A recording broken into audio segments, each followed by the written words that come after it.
Welcome back, everyone, to the Let's Get Wicked podcast, where we talk about nothing but the tabletop game Disney Villainous. And with today's show, I might have to change that tagline a little bit because we got some very exciting stuff to talk about today. I'm your host, Joker Jonesy here, and today I'm joined by my wonderful friend, Headmaster Ditto. How you doing, friend? I'm doing great.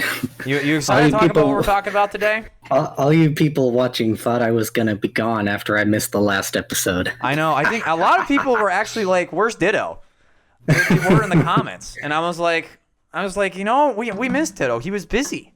He was doing things. I got caught up doing some real life things. Don't mind me. Yeah. I was going to say, I know you have some experience talking about Ursula because, believe it or not, Ditto here has probably actually done some more Ditto testing than the rest of us in our Discord. Oh, I have. I was kind of before the entire change Ursula thing even started. I was there trying to make her work. The conclusion I came to is that it couldn't be done.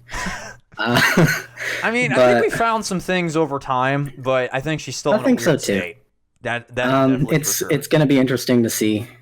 Yeah, I have to say this though. So I was I played some more Perfectly Wretched with one of our friends on the Discord, and playing with the new characters and stuff. It's going to be really interesting when we take those characters and play against like the original roster. Play them against the core set. Yeah, that's what I was thinking. Yeah, it's those three. I would say the new set is very synergetic with itself, but in terms of playing against other characters, I'm not 100% sure. So it's just going to be fun to watch because the new characters all have different mechanics that no one else really has had yet. Yeah. We're looking specifically at all of their conditions saying, what is it, move an item or ally? Yep.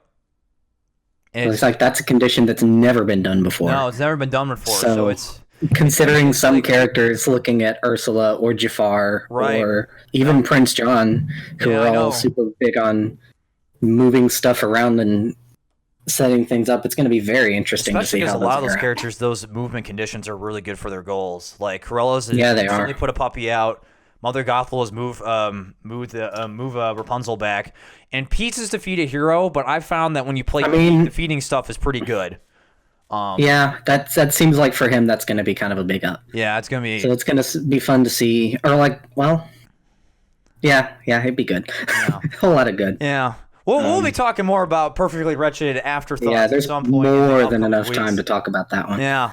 But today we have a very magnificent topic that we want to talk about, and it is the announcement of MAHVEL Villainous. Now, before we get too crazy in the weeds here, some of you are probably only going to be joining this podcast to see if your name gets read off for this Perfectly Wretched giveaway that we're doing. Thanks to Ravensburger right here. It's our last giveaway that we're going to be doing. Just to let everybody know, too, I want to preface this a little bit, is that I am going to be choosing a winner on today's show. And if that when you get chosen, if you can try to contact us at letsgetwickedpodcast@gmail.com, email me first, and let me know if you are actually in the U.S. or Canada regions. If you are not in one of those regions, we sadly cannot actually send you the giveaway.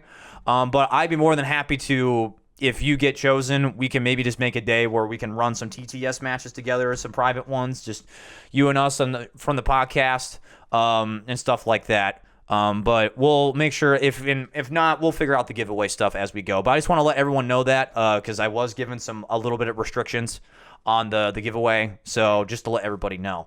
Now, without further ado, let's do this. We're getting the stuff here. We're gonna pick a random winner, and our random winner. Watch, it's gonna be the same person. Then I have to click a new thing. No joke. Is it Ning Lafeng? I think is how I pronounce your name. Ning Lafeng. I apologize if I'm completely butchering this, and I'm gonna feel like an awful person afterwards. But please email me at letsgetwickedpodcast@gmail.com, and we can talk specifics. If you could just talk to me within the next week, we'll work out some details and such. But thanks for congratulations. Yeah. Anyway, so without further ado, let's get into this, Ditto. Let's get into this, Ditto. Now, before we get way too into this, I do want to ask you, because I don't think you and I have actually had this talk. So what's your history with MAHVEL? What's your history? Marvel and I have a bit of a complex relationship. Okay. In that I haven't paid a whole lot of attention to them outside of the movies. Okay. Believe it or not, I'd hate to say it, but as much of a nerd as I am, I was never that much into the comic stuff. Really? Okay. So, was it? But you watched like all the MCU? Oh yeah, okay. I know that part, and I have read a couple of the comics because of the MCU, but this is actually something that's a little outside of my typical realm, so I'm excited about it. So is it just like the MCU movies, or did you also watch like the Spider-Man stuff and like? I've seen all the Spider-Mans. I had a VHS of all the Sam Raimi, the Tobey Maguire. Oh no, that's right. Oh yeah, that's right. Yeah. Spider-Man movies. Yeah, so Nikes. Those were some of my favorite movies growing up too, because I'm a huge Spider-Man. They were great. I know, it's amazing how like they're super cheeky movies back in the early 2000s, but they're still fun as hell movies to watch. Although Spider-Man 3 gets to me a little bit. But that's another story for another day. I actually saw Spider-Man 3 in theaters too. Yeah, so. I did too. I saw it opening weekend. I guess out of Marvel, Spider-Man's probably my favorite. But yeah, no, I agree. Wow, that's interesting. So you were just a movie person. I'm in the opposite spectrum. I grew up reading a lot of the comics ever since I was probably 11, 12-ish. I forget what got me really into Marvel, but I started reading a bunch of like Spider-Man and the X-Men comics, and just like loving the characters. And then as I was getting older, I was starting like to understand more of the characters' backstories and why they were like that. And then over the years, I've just really like engrossed myself with the comics. I've read all like classic X-Men, classic Amazing Spider-Man, New Amazing Spider-Man, Brand New Day, Superior Spider-Man, Ultimate Spider-Man. You could tell I'm a really big Spider-Man fan. But I've also read a lot of Deadpool. I've read a lot of some of the Avengers stuff.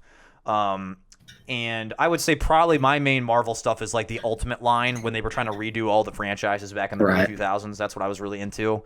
But over the years, it's kind of interesting because I'm not actually a big fan of the MCU films. Really? Yeah. And it's not because they're bad movies. It's because I am such ingrained with the comics. Yeah, that's fair. The plot line I guess that makes sense. A little funky. Like, I think the one that really did it for me was Civil War. Because for those of you who aren't super big comic book fans, in the original Civil War storyline, the X-Men and the Fantastic Four actually played a huge part in Civil War. Especially, actually, I would say more of the Fantastic Four, because Mr. Fantastic actually was like helping Iron Man. So like with that Civil War storyline, like Iron Man was trying to basically program some of the villains to become good guys, and Mr. Fantastic was helping Iron Man with that, and he was actually like going against the Fantastic Four family to do what Iron Man did. And that's like a big like scene with like Invisible Woman leaving him and stuff. And none of that was mentioned in Civil War because obviously they couldn't do Fantastic Four at the time.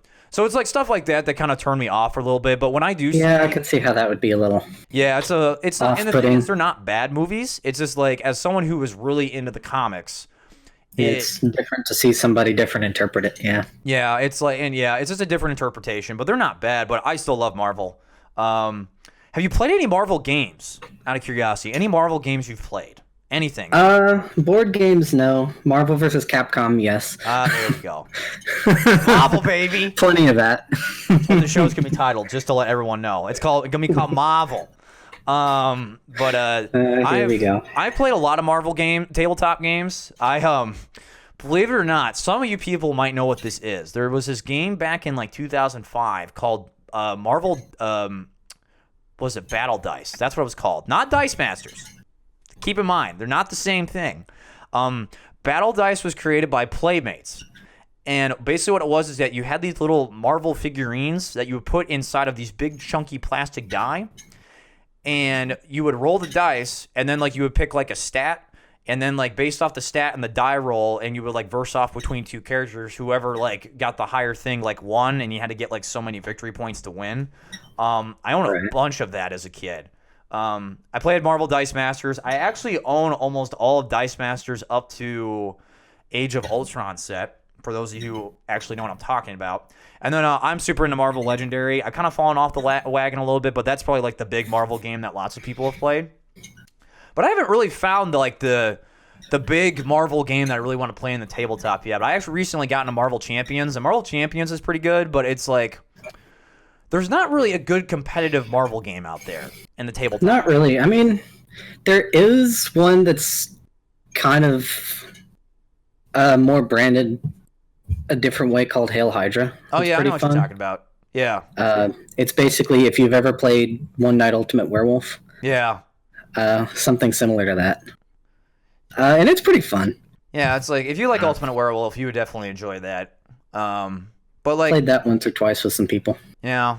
I was like, I haven't found that like really good, like, not, and I don't necessarily mean like super competitive, but like a game where you're like, you're playing a Marvel character, you're fighting some other Marvel character in some shape or form, you know, there's not really that existing.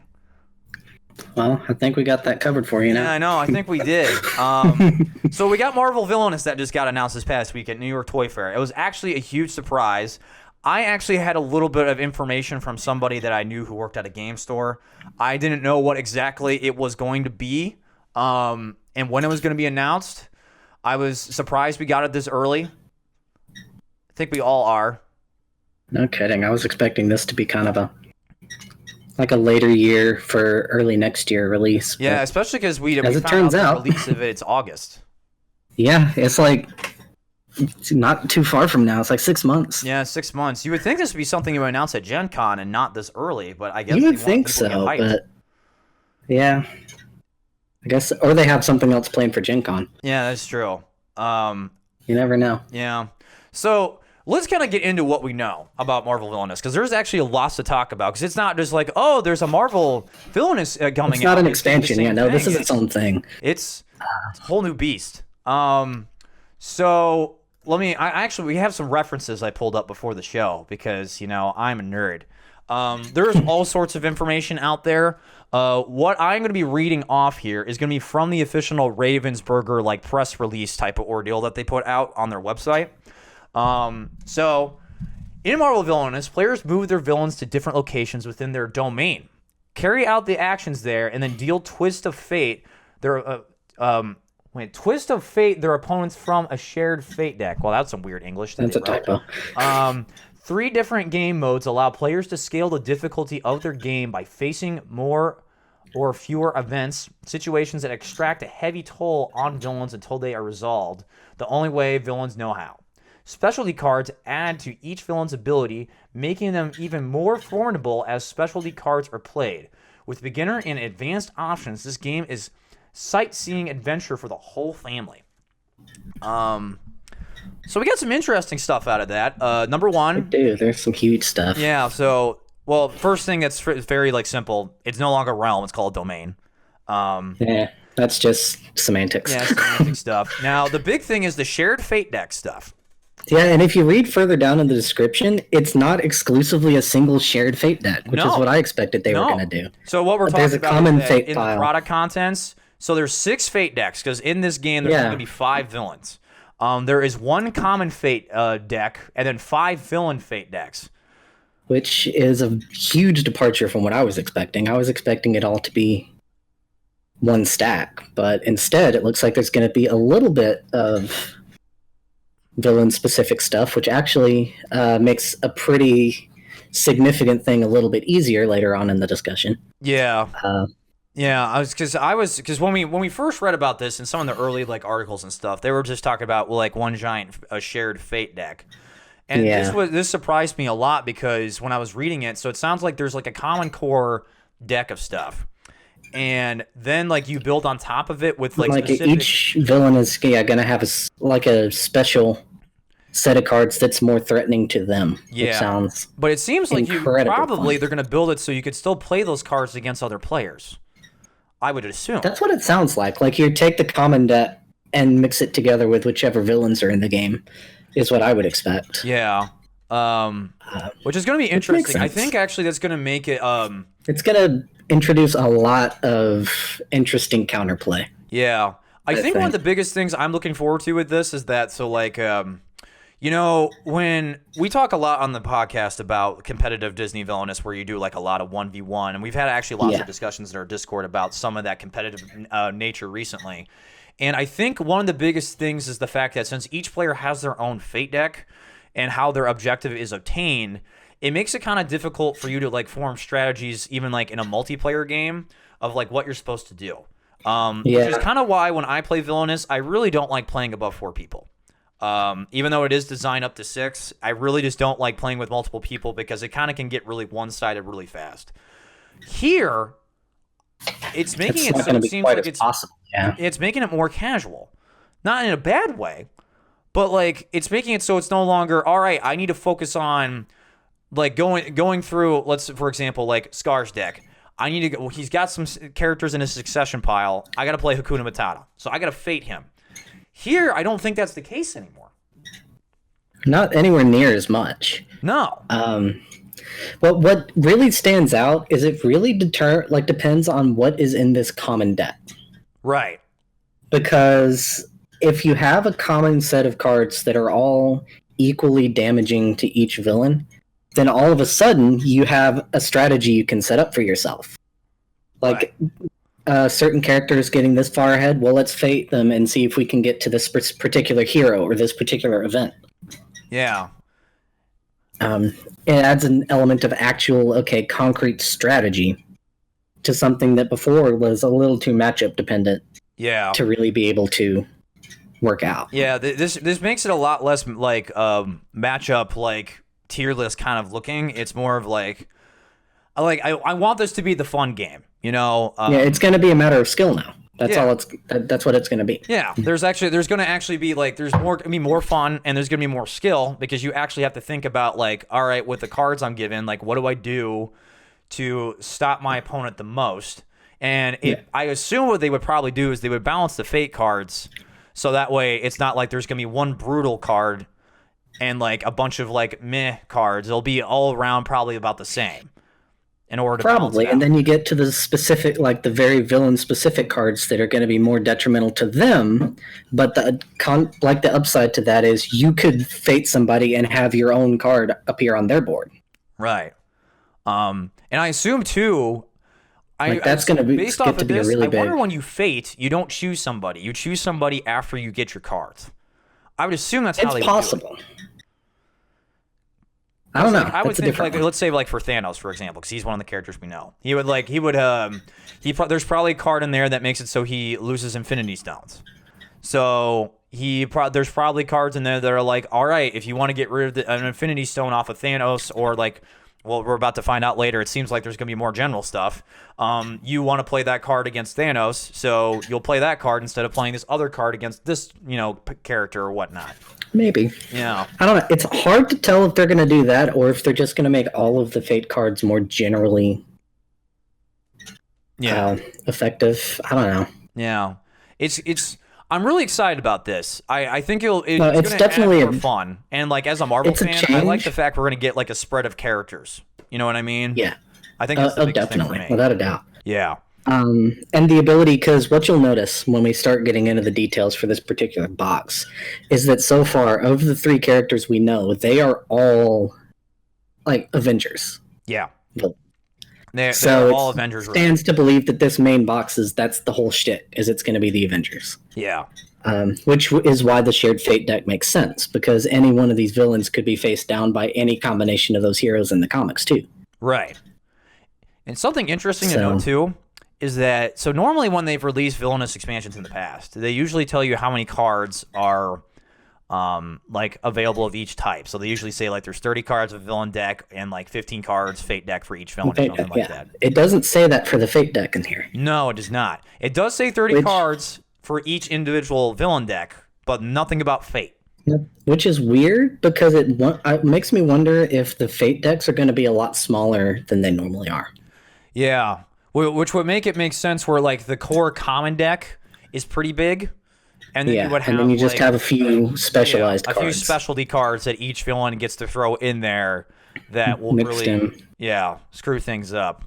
I'm really interested though. Some other things on this is beautiful. Yeah, I know. And some of the other product contents that they list that's like something new is, so there's 15 strength tokens.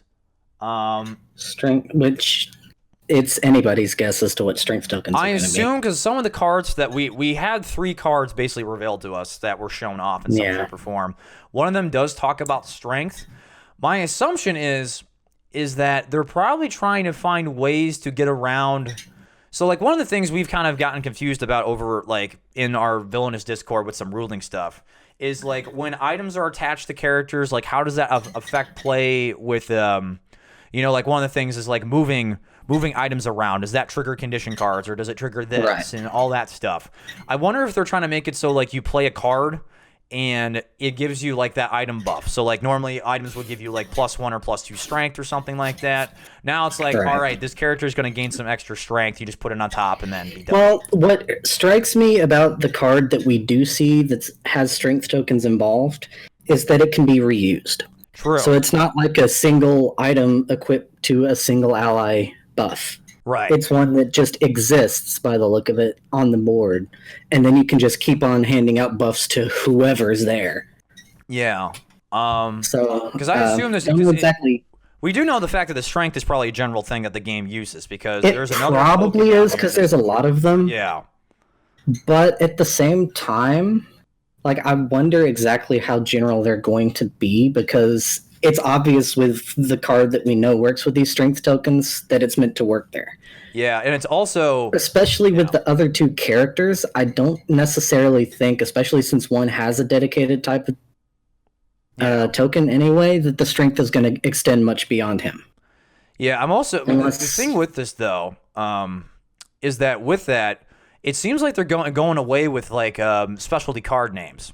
They are. Yeah, because one of the things we realized when we were looking at these cards is that, so like in the description, it does state like, oh, there's going to be new specialty cards. And I'm like, oh, it's just, another card type, but... something like Hades Titans or something. Yeah, but no. In theory, what it is that they are still that card. Specialty cards. Yeah, it's just called specialty. Which, if you ask me, is a really good thing. It's a good call. Because were they to go back and do another edition of some of these other characters and rework them as specialties, you could actually make rulings a little easier when it comes down to, like, Maleficent's curses. Yeah. Something like that where you can...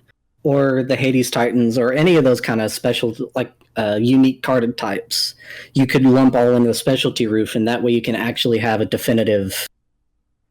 rule set for how those interact with like ally or item and like how those cards are supposed to be used because in theory like how they work because like right now like so Maleficent and Hades basically they use their specialty cards the same way. You can move them around and the only difference is Hades can use his specialty cards to attack.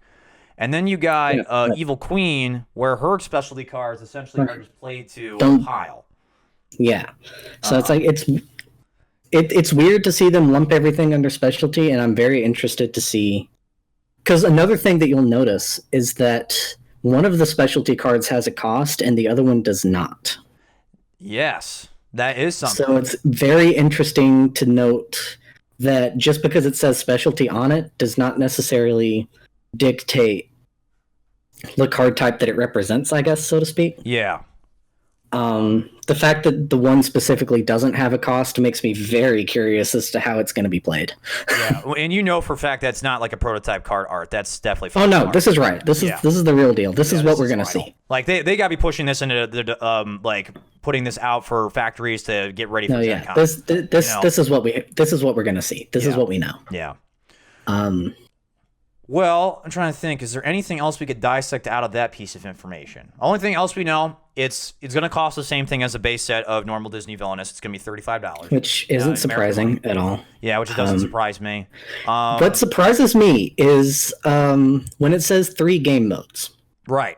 Ooh, yeah. This is something. That is a very different thing because all of a sudden they're starting to draw away for casual versus competitive players to really... show because they're giving us a spectrum now. Right. It's not just going to be blanket. This is how the game's played. You can make it more competitive if you want. No, this time they're actually giving us the tools to do that. And it looks like it's going to be through the event cards, which if I don't see 3 of them called Avengers Assemble in this box, I'm going to riot. But they're making it a little like, I don't want to say catering it towards competitive players more, but that's definitely the feel that I get out of it. Yeah, between that and the time on the box being listed a lot longer than Disney Villainous was. Too. Yeah, because Disney Villainous, they said what, 35 to 40 minutes. Yeah, it's like 30 to 60 minutes, and that's probably based off your. This one says but this one says 40 to 80. So they actually expect this to be a bit of a longer game than the Disney version. Right. Something to note too. This is something we actually found out on the day, or basically the 2 days when this was all hot topic news with us, was Prospero Hall did not completely design this game. They did not. No. What happened was we actually had one of the designers pop into our Discord chat, and he was explaining to us that I guess what happened is that this game was basically worked on for over a year, a little bit over a year, and halfway through its development last year, Prospero got bought by Funko, and Ravensburger had to basically take over development of the game. So this part of this was developed by Prospero, part of this was developed by Ravensburger, but it was finished by Ravensburger. So, and then when we were talking with the designer, it sounds like Villainous is something that Ravensburger owns. This is not something that Prospero owns. This is not something that Funko Games or whatever is going to own. Ravensburger is something that is owned, actually, technically, I think, by Disney. Right. So Disney actually owns the Villainous name right with their stuff. So number one, we don't need to worry about this getting into weird territory of who's developing it. But two, absolutely not. I think the biggest takeaway from that is that if we, obviously more Marvel Villainous expansions are going to come. There's obviously they're planning on this because this the Villainous box for this set is called Infinite Power, so they're doing exactly what they've done. So they're doing more. Sets. Yeah. But this also means for any future Disney Villainous sets, which they did confirm are going to happen. Yeah, there's going to be more. Yeah, they're not giving up just because they're switching to a different franchise. Yeah, they told us that they're basically still going strong. Ravensburger's going to design the what's left, which I assume is could, now that we know and have a solid plan I should say now that they know and have a solid plan, because I'm not convinced wholly that when they got bought out, even they really knew what was going to happen to the game. Right. But now that they're confident enough to say, okay, we're doing this is our thing now, I actually think that we have a lot more to see coming from Disney as well as Marvel Villainous. Yeah. Because it's stable again. Yeah, we know for a fact that because I actually got to speak with the designer a little bit off the mainstream. I actually messaged them a little bit, and they did say that they know they have huge shoes to fill, and they know that they have lots of things that they have to answer as well as make good on for the audience of Villainous in general. The only downside of all of this, all this cool news, is that this game is not compatible. Officially, it's not compatible. True.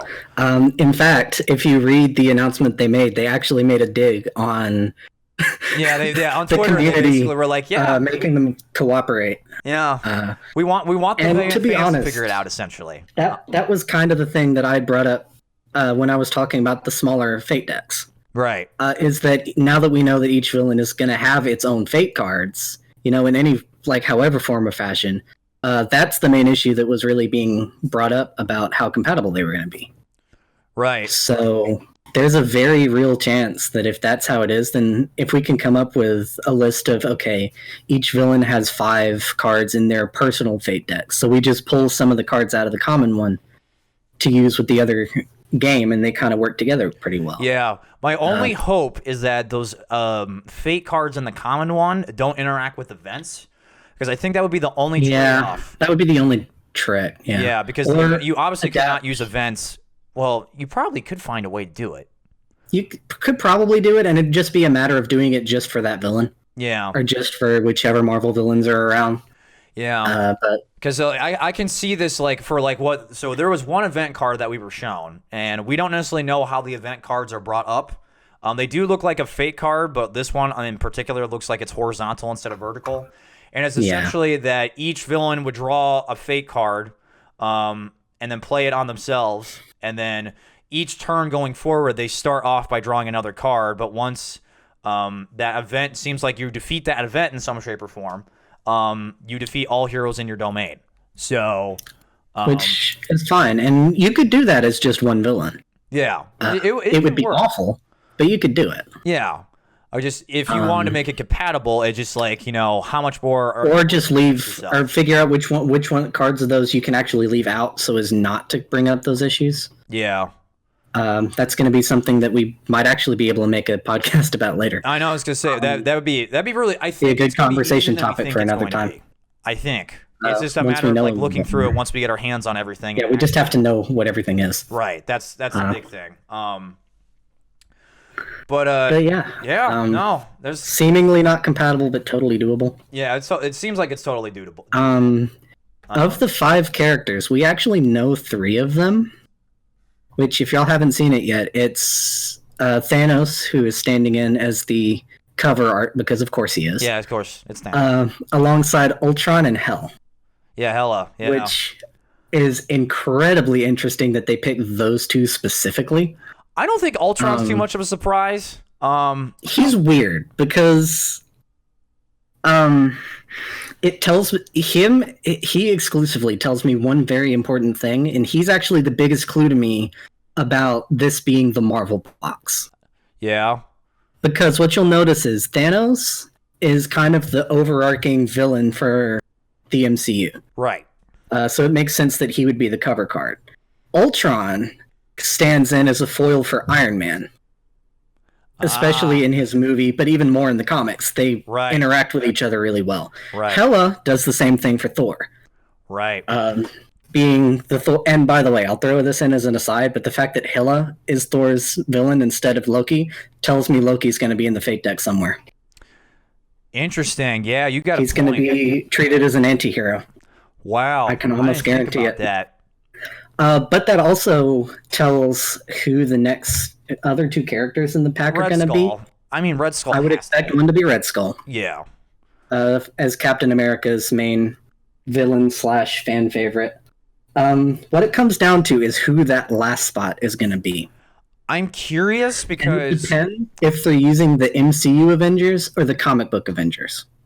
Yeah, because there's a lot of different things you can do. And there's also lots of characters I think you could still like throw curveballs at, because like right now, like right there you have like the overarching Iron Man, Thor. You're getting Red Skull because of Captain America. So who is that last core Avenger, would you say? Yeah, I don't know. If it's MCU, because Hulk doesn't have really good villains. No offense to Hulk fans. He doesn't. He's got Taskmaster. He's got Abomination. Right. Black Widow, kind of the same boat. Black Widow doesn't have anything. Hawkeye doesn't have anything. Right. The other core Avenger in the comics, though, is Ant-Man. Yeah, that's true. And Yellow Jacket was a fan favorite from the Ant-Man movie. Yeah. So it's possible that the 5th character will be Yellow Jacket. That is true. One of the things I was thinking about when I first heard of this, when my friend was telling me about it, was like, oh, they'll like make Kingpin one of them, and Kingpin will basically be the Prince John. And now when I'm seeing this, I'm like, they'll probably make him, but not yet. Yeah, he's going to be late. This is the Avengers box. These 5 characters are going to be Avengers. And I would expect the first expansion to also be Avengers, and I would expect it specifically to be Killmonger, Venom, and Ronan the Accuser. Oh, yeah. Because all 3 of those are characters that were introduced in the Avengers later on in the series. Right. I actually don't know about Venom. I love Venom. It could be Venom. It could be Dr. Octopus. Yeah, either one. I think they'll do a Spider-Man one. And that's what I'm thinking, too, is that I wonder if one of the characters in this set is going to be a Spider-Man villain. Because I think that would make more sense as the last In the comics, Spider-Man actually turned down the Avengers the first time he was invited. Right. He was a late addition in the MCU. He was a late addition in the comics. I don't think he's going to happen right away. Really? Wow. I think, if anything, he's either going to come in the later expansion, like I said, or he might get his own box. Just because of the sheer number of Spider-Man villains they could pick from. You could do Green There's Goblin. A chance they could do an expansion just for him. Yeah. They could do a whole core box if they wanted to. They really could. Yeah. Though I'm not too worried about Spider-Man yet, especially for the first box. Yeah. I think it's going to be Red Skull and probably Taskmaster. Yeah, I think Taskmaster would be a good call as like a wild card. Taskmaster could be fun. Yeah, he would be cool. And he stands in for the Hulk, who's the only other really core Avenger. Right. Yeah, Taskmaster would be cool, and it also makes sense because he's going to be in that new Black Widow movie that's coming out. Yeah, he is. So I think that makes a lot of sense. So I think he's the right pick. I can't be sure, obviously, but I would expect it to be Red Skull and Taskmaster. I definitely call Red Skull. And then, and the other reason I say Taskmaster is because going back to that Hail Hydra thing, right? Taskmaster is actually a villain in that too. Oh, okay. So I got you. There's a better than average chance that those two are going to be it, and then we get an expansion later that brings in those other MCU heavy Avengers that were all later editions. You'll see Ronan. You'll definitely see Killmonger. I'm trying to think who else was major. The other one would have been a Spider-Man villain there probably. Yeah. Or failing that, maybe Ego. Yeah, you could. As a Guardians of the Galaxy. Yeah, I wonder who you choose though between Ego and Ronan, because I feel like you only choose one of the. Ronan is going to. The reason I pick Ronan is because Ronan played a lot against Captain Marvel too. That is true.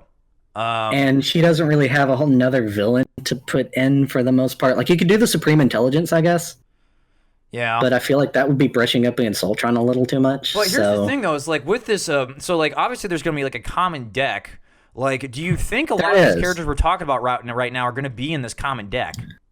It's possible. Like, I'm not going to brush past it, but at the same time, if they plan on making expansions, I feel like they would hold some of the bigger name stuff to be represented as expansions. Yeah, because I could see Guardians not being in here. The Guardians, I could maybe see all being in the common stack.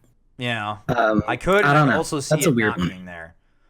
I could also see them running their own show, kind of like Spider-Man too, though. Yeah, because I could see they do a like, lot of different Spider-Man, things. you could do like you could have all the Spider-Verse like hero characters to be all the different heroes, which would make a lot of sense. And that's how you would also do Doc Ock too. If you wanted to get really weird, do the Spider-Verse Doc Ock. Yeah. Which I mean, they could. Yeah, they could. I think they would do very well. They've surprised us with stuff like that before. Yeah.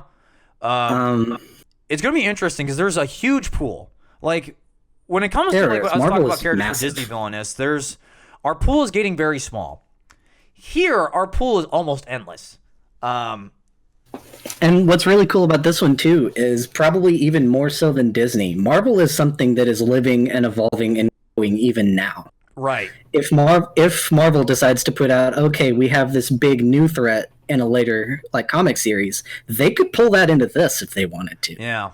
And let me tell you, Disney, you don't really get that as much because Disney core Disney is based in the Renaissance classics, right? Which is why you can't really do that with Disney as well as you can with something like Marvel, right? But let me tell you though, if we don't get Doctor Doom in this game, I will riot. Yeah, he's another one that I'm not sure about, but that also kind of leads into, well, what are they going to do about the X-Men? Like, is there going to be an X-Men box? There has to be, because I mean, the thing is, because there's a lot of villains for that too that could work. Like, where's Magneto? You can't have this. My thought process with this, because like Legendary had like a bunch of X-Men type of expansions. There was a whole big box set based on X-Men. And I know for a fact the issue with the Marvel IP licensing stuff has nothing to do with the movie stuff. So like the fact that Disney doesn't like now just bought the Fox properties to get the X-Men back, that has nothing to do with the licensing because Legendary's been doing it for years. Marvel Contest of Champions has been doing it for years as well. It'll be interesting to see if they make a box appearance sometime. Yeah, I would honestly, I would see like an X-Men because that standalone would box. Introduce a whole nother. Yeah, I could see that being its own. Because you have Magneto, you have Apocalypse, and then you could do like Dark Phoenix. Like that would be your set. It'll be interesting to see how they fit in. I'd like to see how they fit like the Fantastic Four into this. Yeah, because Doctor Doom by himself is really the only big like fantastic. Well, you got Galactus, so Galactus I feel like would be better as like a general thing. Yeah. And I'm maybe. But I could definitely see Galactus being a bigger threat than just the Fantastic Four. Yeah. Because I'm just thinking like from Marvel Legendary, so like the way that Marvel Legendary is set up is that so like in each like game you choose like a mastermind, And 3 of the masterminds for Fantastic Four are Doctor Doom, Galactus, and Mole Man, which no one really cares about Mole Man, but Galactus and Doom by themselves are pretty big. Yeah. I would also potentially throw it. Well, is he? I actually don't know enough about the comics to know. What about the Submariner? He is a hero. Is he more anti-hero kind of thing? He's slightly, because I believe if I remember correctly, he used to be he was an anti-hero like against the Fantastic Four for a second, but now he's like their ally. Yeah, because that is one Fantastic Four comic I remember, and I couldn't remember exactly how he worked. Yeah, because that would be like the weird Punisher situation. Yeah, or Venom. Yeah, or even Elektra, because like with Elektra with Kingpin, technically Elektra was him. So.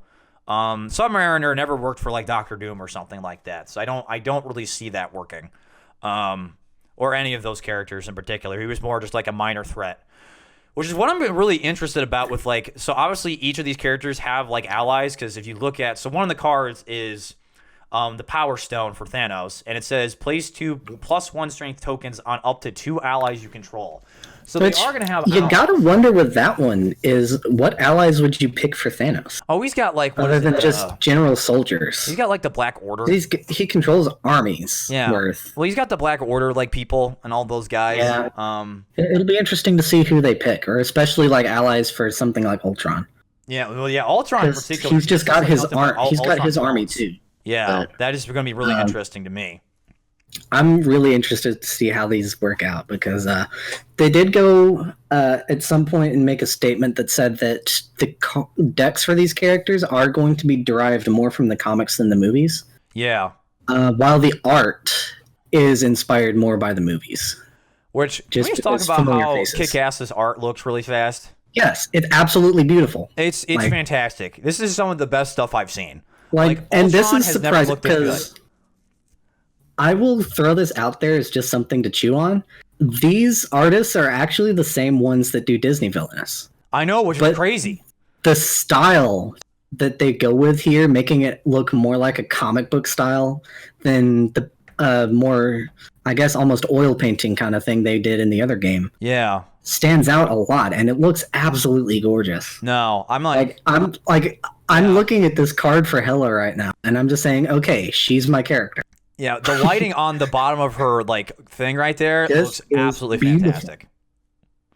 It's incredible. This is going to be amazing when it's out. Yeah. I'm so ready. I'm curious what the mover's going to look like, because that was the thing I was wondering. I have to know. Yeah. I want to know. I have to see that. I have to see how pretty that headpiece. That headpiece. Yeah, and I mean, Hela's will be, I can see pretty awesome. Easy. Ultron's is pretty easy. Thanos, it's just going to be the glove. Because Mover's just going to be the glove. You know? The glove or something that looks like his helmet with a little bit of his No, it's going to be the glove. Oh my god. It's going to be so awesome. I cannot wait to see. It's going to be great. Like. I'm so ready for this. Yeah. I keep looking at Ultron's art right now, and I just love it. I love it so much. It just looks so dope. And this is weird. Ultron is going to have some really cool art. And I don't know if you noticed this, but the villainous cards have a really interesting texture on them. Right. It's kind of a smoky flame sort of effect. And if you look at the cards for Marvel Villainous, it's like a brushed metal look. Yeah, that's what I've noticed too. Each one of them's got Hela's, which is a different style. It looks it's scratched metal.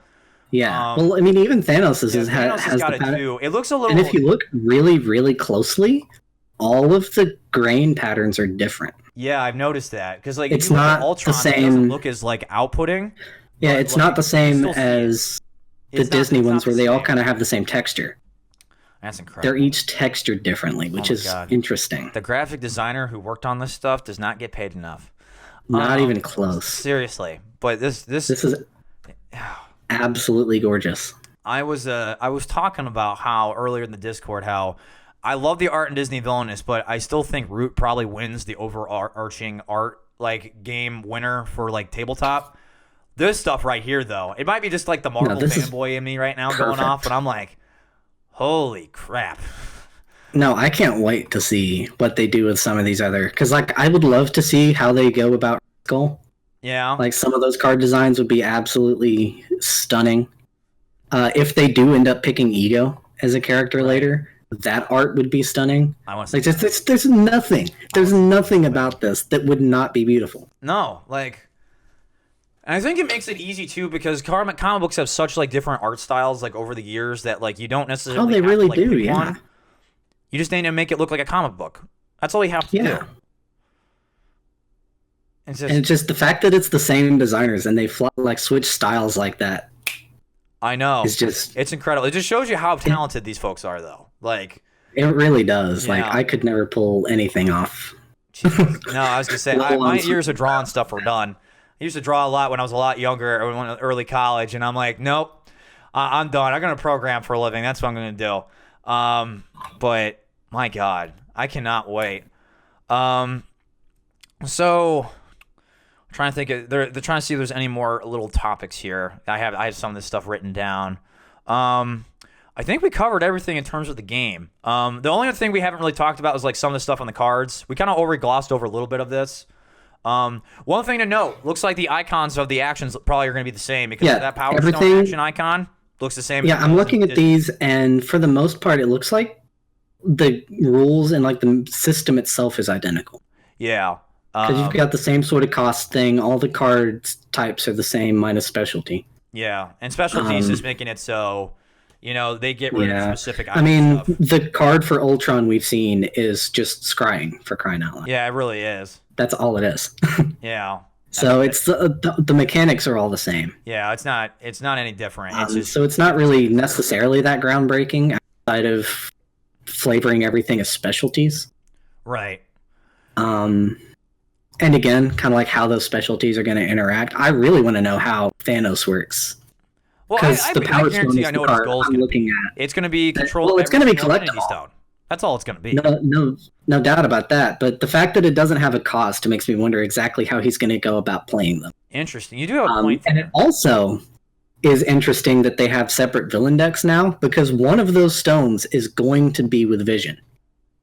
Yeah. In the Fate deck. Yeah, you cannot tell me not.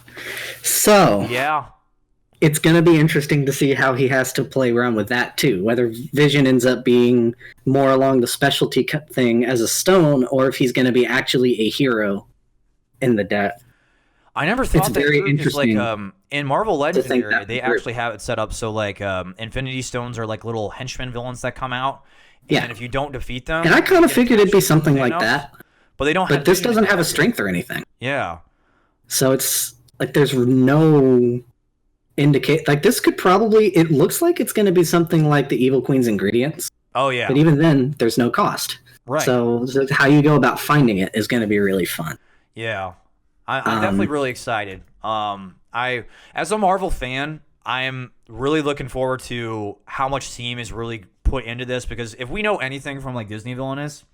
The thing that makes that game stand out compared to probably any other game that exists right now is the fact that the theming in that game is like over the charts. Perfect. It's perfect. It could not. Everything feels exactly like it needs to feel, which is what has me so excited for someone like Thanos or Ultron, or because like these different stories, like Disney for the most part, is iconic, yes, but each story can really only be told in that style. Right. When you get to something like Marvel, you could interpret these characters in terms of their goals in so many different ways. Yeah. And the concept of like the shared fate deck and how they're going to interact with each other just tells me so much about, how versatile each of these characters is going to end up being in the long run. Which is going to be really cool. And it's going to be good. It's going to be good. They definitely are. It looks like they're definitely building this game to be very long lasting. No doubt. I don't want to sound weary and dreary, but I think with this announcement and probably some things we've been talking about, we are looking towards the end of our Disney Villainous line. But still, not necessarily in the immediate future, but yeah, it's starting to wind down a little. It's definitely starting to wind down. This one though, this one tells me that they're definitely future-proofing this. They know they have something special, and they don't want to lose it. And also tells me that Star Wars is on the horizon. Yeah, they're probably, once they get close to knowing when they're going to be done with Marvel, they'll probably try to work on Star Wars. Work on Star Wars. And what else that really makes this interesting to me is if Ravensburger can get communications for other franchises as well. Because this is a format that can work with almost anything. Yeah, it could. I just, I do know for a fact the villainous name is attached to Disney, so they would have to use other Disney branded stuff. Whatever that is, I don't know. But that actually kind of makes it really interesting to me for like very interesting to see the future for this. Yeah, because I've been recently watching Gravity Falls, and I know there is already a Bill Cipher custom that exists out there, but I'm like, there's some interesting things they can probably do with some of these other things that people don't talk about a lot. There absolutely is. Yeah, there's some interesting directions. Now, I don't. We already kind of glossed over this topic a little bit, but this is kind of the last thing I want to talk about before we jump out of the woods here. Is how many? So Disney villainous is going to end. We know Marvel villainous is probably not going to end anytime soon. What do you think is the plan for the Disney side of things? I think we can probably already know that Marvel's going to probably take over the Disney slots for the expansions in the upcoming future. Probably the once or twice a year after this box. It's going to be one of each, yeah. Yeah. I think I still expect to have Disney set at Gen Con, but I don't know. Yeah. I'm not. What I would do. Well, it's tough. Yeah. Because I still stand by my original concept on that is that there's going to be 3 more expansions for Disney. I gotcha. After Perfectly Wretched. I still stand by that. Okay. If they do one at Gen Con, then we're going to be looking at 2 more, which could stretch to 2 more years. Yeah. For the Disney side, which is fine. If they decide to, and I could believe this, but since they're releasing Marvel in between the Disney ones, we're hoping, that they keep that scheme going forward and finish Disney Villainous within the year, and then have the Marvel one in between. Because what that tells me then too is, so like if you're saying what you are saying right now, we're like, let's say we get 3 more, so we get 1 in Gen Con time, 1 in the fall, then 2 more next year. 2 more next year to finish it off. What that would tell me is that they'll probably release the villainous boxes around the same time within each other, and then after they get done with Disney, the next year, what happens? Big announcement: Star Wars is coming. They get that rated. It's possible, yeah. Yeah. I can't see them trying to juggle 3 of them at the same time. They're definitely not going to juggle 3, but I don't know necessarily that they'll be in a rush to go back up to 2 either. Yeah. Just because, like you said, they'll probably keep Star Wars until Marvel looks like it's ready to wind down. And with just the sheer amount of potential that Marvel has, I don't see that happening in the time for Disney to go out. That's true. So I'm thinking there's going to be maybe 2 in between while they're still figuring that out. Yeah. Do you think they slow down? So like I was saying, like they're going to do 2 next year. Do you think they're actually going to do 1? So like do 1 at Gen Con and then maybe do just 1 next year? It's possible that they do a Disney set at Gen Con and then 1 Disney, 1 Marvel next year and spread it out a little bit more.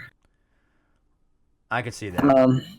It's hard to say, because if they announce something at Gen Con to be released for Disney later in the fall, it tells me that between Perfectly Wretched, Marvel, and then that expansion, that they could conceivably do the same thing next year where they have 1 early spring, Marvel in the summer, and Disney in the fall. Yeah. I was actually really surprised when I initially found out about this, that they weren't really trying to release this game earlier than Gen Con. Because an announcement this early before Gen Con, basically saying that the game's going to come out around there's going to be something else. Yeah, they have something else planned. Yeah. That's insane. No, it goes to show that they're really kind of falling all in on this villainous idea. Yeah, no, they know want it's this game good. to They know succeed. people want it, and they know what people are asking for. Yeah. So It's basically very similar to Smash Up. You know, Smash Up, like, this is the first year they're kind of finally winding down on the Smash Up game from AEG, because I remember they were putting out expansions for that game since it came out, and there was like two mini expansions and then like a big box or like a big like crossover set thing that they would do almost like every year, which I thought was insane. That game's super big. In a way, Munchkin's kind of the same. Yeah, Munchkin's the same thing too. Where they have a bunch of different expansions that just keep on getting dropped, and while they're not necessarily revolutionary, they still all build on the same concepts, and that's what you see going on here. Yeah. And Munchkin, I mean, I don't think that one's gone yet. I think they're Munchkin's still around. They still make Munchkin releasing stuff. Yeah, I own the how long one has it been for that one now? They're still making them. It's like that's been forever. Yeah. So Villainous could have a long lifetime still, regardless of how. And who knows? Maybe later on they'll come out with an official way to play them all together. Yeah, I can see, like, let's say a few years down the road they're going to do Star Wars. I could see that they're going to be like, hey, Star Wars is completely compatible with Marvel Villainous. Yeah, just make it compatible with everything. Yeah, just cross it all. They're probably trying to tune the engine to the point where they know that if they make other stuff down the way, we don't have to have this talk. And like some of the stuff that we're already seeing can work with like a Star Wars Villainous and the like, where you have these events that occur that hit all the villains at once. I can see that working. Chronologically, they'll probably be like, oh, that doesn't work, but like all these villains in Marvel exist at the same time. It's not like in like normal like Disney Villainous, they're all in their own realms, or like in I could see it like in Star Wars where each one's like a saga. Like it's their saga that they exist. I could see that. Yeah. But I mean, even then, again, it goes back to, well, they'd be all kind of compatible with each other. Yeah. I seriously think that at some point down the road, if they keep expanding like that and they keep on finding other franchises to include, that eventually we'll get kind of the all-encompassing compatibility mod almost. Yeah. My question to you is that with this announcement of Marvel Villainous, do you still think we're going to get a big box for Disney? Do I think we're going to get one? Yes. They haven't, like, they've been on Twitter several times saying that they knew that we were wanting a big box for Disney. I think it'll still happen. Yeah. Will it happen this year? No. Next year? If anything, it'll probably be, if they do 2 Disney things next year, it'll probably be the last one. I stand by. Yeah. And here's the other option that I've toyed around with recently, but I hadn't really sold myself on yet, is that they're going to have one more 3-character expansion for Disney, which is going to be the upcoming one, hopefully in the fall. Right. As kind of the Halloween spooky pack. Yeah. And then the next thing they do for Disney would actually be another 6-character big box. And that'll be the storage option. The thing with that, though, there's 2 things. One, that is going to be expensive as hell.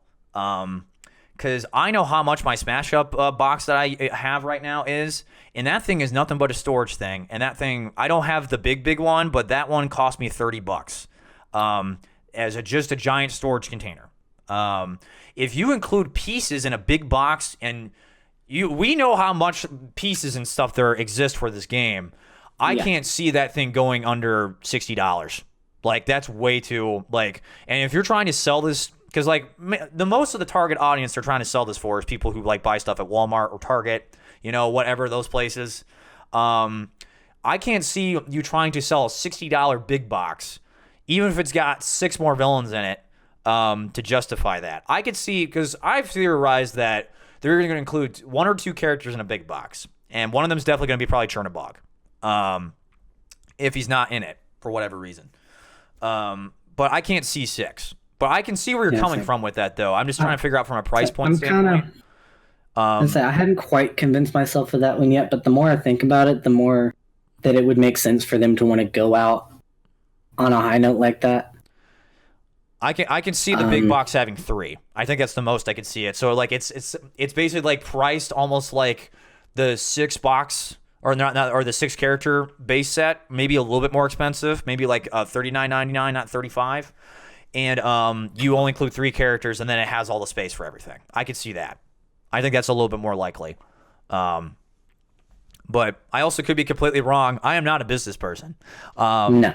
Yeah. If I was a business person, I've been talking all intelligent like and stuff. But no, I'm definitely not that person. But I mean, if you think about it, what you brought up about the price tag would mean like the base 6-character game was $40. Yeah, it retails for so if you take that yeah, and add 20 on top for the storage, that could happen. Like, they may be willing to do that. Yeah, I think they'd be willing to do that. I think they just have to be understanding that that's going to be like the casual market will not be buying that. That is like a specialty item that you will have to be like, you as the big fan of it will be purchasing. Because you have to think about, like, even like last week when we had our friend Erin on the podcast, like she's talking about like she originally bought Disney Villainous for her mom. So, like, that's the type of audience that people are buying this game for, is, like, their friend that likes Disney and tabletop, or someone that's trying to get themselves in the tabletop. Like, spending $60 on a big storage unit for a casual audience is a big price tag to go for. But us, as the fans, we're willing to do that. It's just, like, from a casual perspective, they just want someone walking by the tabletop games in the game aisle at the store to be like, oh, this looks cool. It's Disney. I'll buy it, A big box is a little harder. Like, that's something you would sell at, like, your friendly neighborhood game store. That's something you would buy there, which makes sense. But I don't know. It's a tough call. The big box thing has been really frazzled, where I'm just like, I really don't know what they're going to do with that, because I think there's a lot of different things they could do. Because we've had discussions, especially on the Discord, but even some, here about the character roster and what they have left to work with. And it would make sense, since we have a bunch of characters that aren't necessarily the best standalones, to have another big, 5 or 6 character set of, okay, here's are all the second strings all here. Yeah. And that would be the perfect format to do that in. But because, like, and this is, and I know a lot of people don't like my opinion on this because their favorite character is not represented, but like the 3 characters you can use to really sell a box at a casual market in a store like a Walmart or a Target are a Gaston, an Oogie Boogie, and maybe Turnaball. Those are the only 3 you could put on the front of a box and someone's going to buy. To me personally. No, you're absolutely right. But the list of characters that we have that they could pick from, and that I think they will pick from, is still a lot bigger than that. True. So if you just have 2 or maybe 3 boxes, I mean, you have all the like the cover characters you need. Yeah. So if they were to go out on a big 6-thing set and say Chernabog is on the front of that, and then all of the other characters that we're all kind of expecting, go with him in that box. I don't know.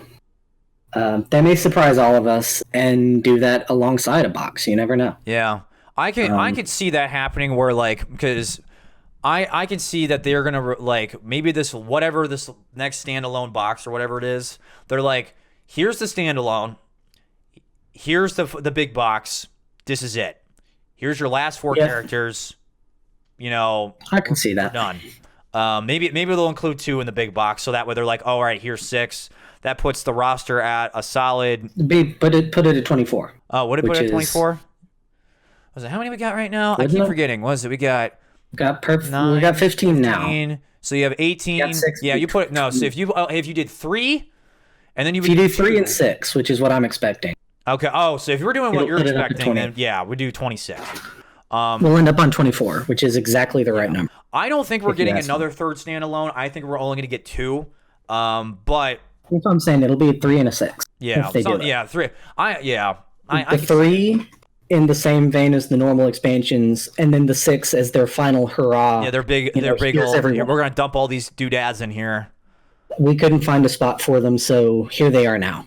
Yeah. Kind of situation. Yeah. That could encompass a lot of different characters. Yeah. That's what I expect. It's going to be interesting going forward. Who knows? I mean, we talked a lot about Marvel today, and I'm really excited, but I think one of the things I'm still going to enjoy about Disney Villainous compared to probably Marvel is the whole, for me, competitive side of the game. I think the fighting game urge of it, that comes from this game is not going to be as prevalent in Marvel, but Marvel's going to be more strategy, I would say. I think if you're a much more strategic, it will, without a doubt. Yeah, I think it's going to be more strategy because within Disney Villainous, there's a lot more counter matchup stuff. Which is the fighting game side of my brain that's like, oh yeah, but like with this one, it's a lot more like, all right, I need even to ground, strategically play my stuff out. There's going to be this other overarching threat for everybody. I need to think about my plan. But I'm so excited either way. There's lots of interesting stuff for us to dissect from everything that we've talked about. Oh, without a doubt. Yeah. This is just the beginning. Over time, as we start getting more information closer to August, it'll be really interesting to see what they're willing to share about the game and how much we end up getting right. Yeah, I know. I definitely think Gen Con time, we'll probably get the rest of the characters announced. They'll have the game being sold at Gen Con. That'll be the big thing to get because it's Marvel. It's going to sell like hotcakes. You bet your sweet ass here that Luke is going to go try to grab himself a copy at Gen Con. Talk to the designers if you can, because I'm down the street basically. But I'm looking forward to covering this. I think this will be really cool. I'm also really excited to get my hands on it. And I hope the rest of you are too. I know, Ditto, you sounds like you're excited for this. This is something that I've been waiting to watch happen, and I'm so happy that I'm finally getting to see. Yeah. Do you think so? Now, obviously, super speculation. We won't go super onto this, but do you think you're going to end up liking this better than Disney? That's a hard question to answer. I just threw you a giant open-ended question where you're like, crap. From a gameplay perspective, I think I'm going to like it a lot more because I'm a strategy-minded kind of person. Yeah, I can see that. But from a thematic sense, I would tend to like Disney more just because Disney has a lot more iconic stuff that Marvel really doesn't. Yeah. So I'm definitely not letting either one. I'm definitely going to be sitting on both. Yeah. I think the thing I'm looking forward to the most about Marvel is that it's definitely going to be the game that I bring out at the parties more than Disney. Definitely. That's the thing I'm looking forward to the most. And that's something that's going to make this game really interesting too, is this one is a lot, because it's Marvel instead of just Disney. Yeah. There's a whole other audience that's going to be more willing to try it out, step up and try it out. Yeah. I mean, and I tell the story all the time. Like, I was not sold on Disney Villainous when I first saw it, and then once Scar got announced, and I jumped in, and then I was like, oh my god, what was I missing? Yeah, that's kind of what I'm thinking here. Is everybody who sees this and buys it because it's Marvel instead of because it's Disney, who then go on to go back and play the Disney version. Yeah, and see the whole. Yeah, and they just probably see know exactly what the entire process would be. Yeah, they probably know that. Like, it'd be really cool. Yeah. I think the last thing I'll say, and then we'll probably wrap up the show here, is that I think the thing I'm most excited about is that we know going forward that with this Marvel set, and more than likely the next Disney set or two or whatnot, it is not designed by Prospero Hall. It is not. It is not. This will be Ravensburger designers through and through, and that's going to be it's going to feel different. It will feel different, but I think it's going to be for the better product. I think it will be for too. You can because what that means is that with the newest expansion of Disney, that Prospero already saw some of the kinks that they had. They're getting some new ideas. Yeah, they're bringing a lot of new stuff to the table. Right. They know what's fun. They know what's not fun. They know that they can't build another Ursula. They know that. Even if they didn't watch last week's show, they definitely know that.